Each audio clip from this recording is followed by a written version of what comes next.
Well, I said I went hog wild on eBay with Seiko digitals, and boy did I ever. Here is a 1979 A229-5000 digital watch from Seiko. This is a digital chronograph, no alarm, basically just your time, date, and chronograph, and that's it. I got this watch. It was not working. It did not have a battery. Battery door was actually um, lodged in the back case back. This is, you can see this, the back of the watch has a little coin operated battery door here. This was turned too far and lodged in the case back. I managed to free it up, but the watch still did not work correctly. Actually turned out that at some point in its history, somebody left a battery in it. Battery got old and cranky and leaked all inside the watch and eroded away the positive battery terminal for this watch. So luckily, I know somebody locally who has bins and bins of parts watches, and I was able to replace, disassemble and clean this watch and replace the positive battery terminal. Now it works perfectly. It's a very cool watch. It's kind of the basic sports watch from 1979. The thing that really drew me to it is this band. This is not a solid link band. It is folded link, but it's not really a linked band. It's sort of this cool zigzag structure, and it just flows so nicely.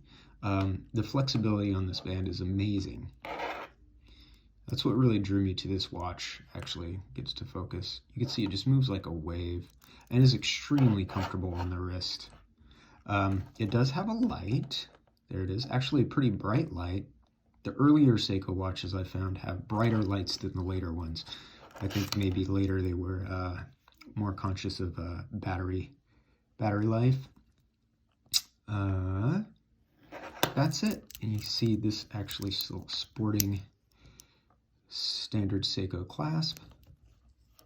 A cool feature about this watch, I should say feature, but is that it actually has, instead of links to adjust the length of the bracelet, it has an expandable spring-loaded bracelet extender.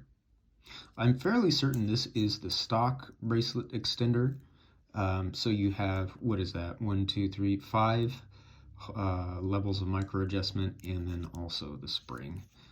So you can get this thing dialed in just right without having to remove any links.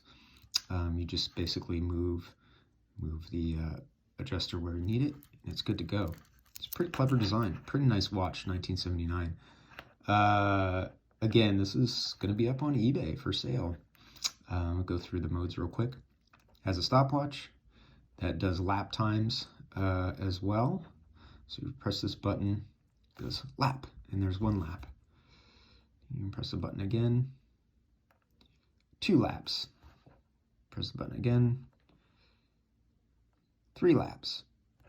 You stop it with this button, clear it. There you go. And that's all this watch does. But it does it well, and it's a handsome piece. Has a unique shape case, solid stainless steel. It's great. Check it out. It will be on eBay soon as well.